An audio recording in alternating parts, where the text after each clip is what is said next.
என் வாழ்விலே நீ பாராட்டின தயவுக்கெல்லாம் நான் பாத்திரன் அல்ல. இதுவரையில் நீ தாங்கினதற்கு இவ்வளவும் நான் தகுதியும் அல்ல. மாறாமலே உடனிருந்தீ, விலகாமலே நடத்தி வந்தீ. மாறாமலே உடனிருந்தீ, விலகாமலே நடத்தி வந்தீ. ஆச்சரியமானவரே, என் வாழ்வில் அதிசயமானவரே. ஆச்சரியமானவரே, என் வாழ்வில் அதிசயமானவரே. எதிர்பார்க்கும் முடிவுகளை என் வாழ்வில் அளிப்பவரே. இந்த இணைய வழி தியானத்தை ஏற்படுத்தி கொடுத்த நம்முடைய ஆயிரம் அவர்களுக்கும் ஐயா அவர்களுக்கும் எங்கள் குடும்பத்தின் சார்பாக நன்றிகளையும் வாழ்த்துதலையும் தெரிவித்துக் கொள்கிறோம். இந்த உபவாச காலங்களில் எங்களுக்காய் கொடுக்கப்பட்ட தலைப்பு அறிவை உணர்த்த நல்லாவியை கட்டளையிட்டீர். அப்படியே எங்களுக்கு கொடுக்கப்பட்ட வேத பகுதி அவை நெகேமியா 9ஆம் அதிகாரம் வசனம் 20. அவர்களுக்கு அறிவை உணர்த்த உம்முடைய நல்லாவியை கட்டளையிட்டீர். அவர்கள் வாய்க்கு உம்முடைய மன்னாவை அருளி அவர்கள் தாகத்துக்கு தண்ணீரை கொடுத்தீர். ஆமேன். இந்த பகுதியில் பார்த்தோன்னா ஆண்டவர் பார்த்தோன்னா நமக்கு 3 விஷயங்களை பார்த்தோன்னா விளங்க பண்ணுகிறார், காணப்படுகிறார். அதில் ஃபர்ஸ்ட் பார்க்கும்போது அறிவு எதை மீன் பண்ணது பார்த்தீங்கன்னா, வனாந்திரத்தில் வழி தவறிய இஸ்ரவேலர்களுக்கு தேவன் தம்முடைய நல்லாவியை கொடுத்து சரியான பாதை மற்றும் சட்டங்களை அறிந்து கொள்ள செய்தார்.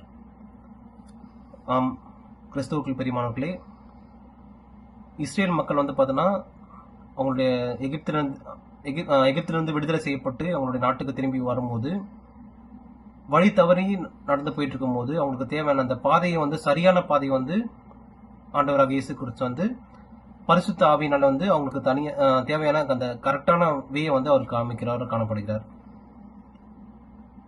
செகண்ட் பாத்தீங்கன்னா மன்னா எப்படி எதை மீன் பண்ணுது பாத்தீங்கன்னா ஃபுட்டை மீன் பண்ணுது.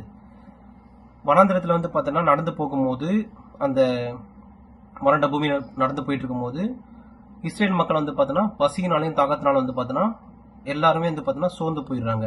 அப்படி சோர்ந்து போயிட்டு கர்த்தராகி ஆண்டவராகி இயேசு கிறிஸ்துவின் கேட்கும் போது அவங்களுக்கு தேவையான அந்த ஃபுட்டு பார்த்தோன்னா வானத்துல இருந்து தேவன் எந்தெந்த காலகட்டத்துக்கு அவங்களுக்கு தேவையான அந்த ஃபுட்டு பார்த்தோன்னா கரெக்டான காலத்துக்கான ஃபுட்டு அவருக்கு ப்ரொவைட் பண்றாரு.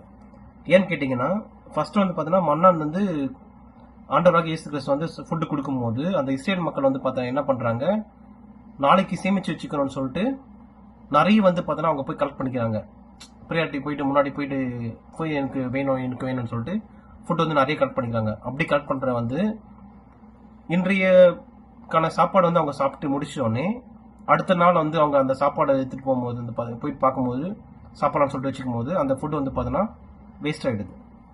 ஸோ தேவன் என்ன சொல்ல வர்றாருன்னா இதுல தேவன் நமக்கு அன்றாட வாழ்க்கையில நமக்கு 3 வேளை சாப்பாடுனா அந்த 3 வேளை சாப்பாடுக்காக தேவைகளை நமக்கு அந்த தேவைகளை நமக்கு பூர்த்தி செய்யறாரு, காணப்படுறாரு.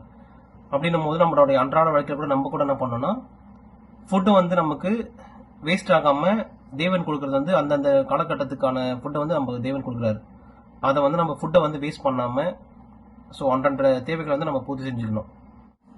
இறுதியா பார்க்கும்போது பார்த்தீங்கன்னா தண்ணீர் பாறையிலிருந்து தண்ணீர் வர பண்ணி அவர்களின் தாகத்தை தீர்த்து அவர்கள் வறண்ட பாதையிலும் சோர்ந்து போகாமல் பாதுகாத்தார். இது பாத்தீங்கன்னா வாட்டர் குறிக்குது. அந்த இஸ்ரேல் மக்கள் பார்த்தீங்கன்னா வறண்ட பூமியில நடந்து போயிட்டு இருக்கும் போது பசினால் எப்படி சோர்ந்து போனாங்களோ அதே போல தண்ணீர் கிடைக்காமல் பார்த்தோன்னா அத்தனை பேர் சோர்ந்து போய் நடவாமல் அவங்களுக்கு தேவையான தண்ணீரை பார்த்தோன்னா ஒரு பாறையிலிருந்து பிளவு ஏற்பட்டு அதன் வழியா தண்ணீர் ஆண்டவர் நம்ம கொடுத்தாரு அப்படின்ற மாதிரி சொல்ல வருது வேதம். இதுல வந்து இறுதியா வந்து நம்ம பார்க்கும்போது, அதே போல இன்றும் தேவன் நம்மை ஆவியினாலும் அன்றாட தேவைகளை சந்தித்தலும் பாதுகாக்கிறார். அறிவை உணர்த்த நல்ல ஆவி அப்படின்ற விஷயத்துல வந்து பாத்தீங்கன்னா நம்ம இந்த 3 விஷயத்த வந்து ஆண்டவர் நமக்கு கிளியரா சொல்றாரு. இறை மக்களாகிய நம்ம எல்லாருமே வந்து பாத்தீங்கன்னா அன்றாட வாழ்க்கையில வந்து பாத்தீங்கன்னா தேவன் நம்மளை வழிநடத்துகிறார் காணப்படுகிறார். அப்படின்னும் போது நம்ம ஆண்டவரை வந்து எந்த ஒரு விஷயம் பண்ணாலுமே வந்து பாத்தீங்கன்னா நம்ம ப்ரேயர் பண்ணிட்டு போகும்போது அந்த டே ஃபுல்லா வந்து பாத்தீங்கன்னா நம்மளை வந்து வழிநடத்தி காக்கிறவராய் காணப்படுகிறார். நமக்கு தேவையான ஃபுட் ஷெல்டர்ஸ் கொடுத்ததுக்காக வந்து நம்ம வந்து ஏசப்பாக்கு வந்து நம்ம தேங்க்ஸ் பண்ணணும். அதே போல நமக்கு கொடுத்த தண்ணீருக்காகவும் நம்ம வந்து தேங்க்ஸ் பண்ணணும். கண்களை மூடி நம்ம ஜெபிக்கலாம். ஏசப்பா இன்னைக்கு ஃபுல்லாக எங்களை கண்மணி போல காத்து வந்துடு, அதுக்கு நன்றி ஏசப்பா. ஏசப்பா ஆன நேரத்தில் கூட ஏசப்பா அனாதாசிரமத்தில் இருக்கவங்க, முதியோரத்தில் இருக்கவங்க, கை கால் உடைச்சவங்க, காது கேட்க முடியாதவங்க, வாய் பேச முடியாதவங்க எல்லாரையும் ஆசிர்வதிங்க ஏசப்பா. உங்களுக்கு நல்ல சுகத்தையும் பலத்தையும் தாங்க ஏசப்பா. ஏசப்பா நிறைய விதமான ஆக்சிடென்ட்ஸ்லாம் நடக்குது ஏசப்பா. ஏசப்பா எல்லாத்துலேருந்தும் ஏசப்பா எங்களை பாதுகாத்துவாங்க ஏசப்பா. ஏசப்பா அந்த நேரத்தில் கூட ஏசப்பா பெண்களுக்கு விரோதமாக நிறைய அப்யூஸ்மெண்ட்ஸ் நடக்குது ஏசப்பா. அதுலேருந்து எல்லா பெண்களையும் நீங்கள் காத்துக்கொள்ளுங்க ஏசப்பா. ஏசப்பா அந்த நேரத்தில் கூட ஏசப்பா ஃபுட்டு ஷெல்டர் கொடுத்ததுக்காக நன்றி ஏசப்பா. இது கூட இல்லாத நிறைய பேர் இருப்பாங்க ஏசப்பா. உங்களுக்கு எல்லாமே கிடைக்கிறதுக்கு உதவி செய்யுங்க ஏசப்பா. ஏசப்பா அந்த நேரத்தில் கூட ஏசப்பா இந்த நேரத்தில் கூட ஏசப்பா 10th 11th 12th எக்ஸாம் எழுத போகிற பசங்களை கூட ஆசிர்வதிங்க ஏசப்பா. ஏசப்பா அவங்களும் நல்லபடியாக படித்து நல்ல எக்ஸாம் எழுதுறதுக்கு உதவி செய்யுங்க ஏசப்பா. ஏசப்பா எல்லாருமே பாஸ் ஆகிறதுக்கு உதவி செய்யுங்க ஏசப்பா. ஏசப்பா அந்த நேரத்தில் கூட ஏசப்பா நிறைய பேர் வந்து ஏசப்பா உடம்பு சரியாமல் இருப்பாங்க ஏசப்பா. ஏசப்பா அவங்களுக்கும் எல்லாருக்குமே நல்ல சுகத்தை பலத்தையும் தந்து சர்ச்சுக்கு வர்றதுக்கு உதவி செய்யுங்க ஏசப்பா. கேட்டது கேட்க வந்தது எல்லாத்தையும் கூட்டி கொடுக்கணும். ஏசும் ஜெபி கேட்கிறேன் ஜூன்னு நல்ல பிதாவே, ஆமென். என் ஆத்துமாவே கர்த்தரை ஸ்தோத்திரி, என் முழுமே பரிசுத்த நாமத்தை ஸ்தோத்திரி. என் ஆத்துமாவே கர்த்தரை ஸ்தோத்திரி, கர்த்தர் செய்த சகல உபகாரங்களையும் மறவாதே. ஆமென்.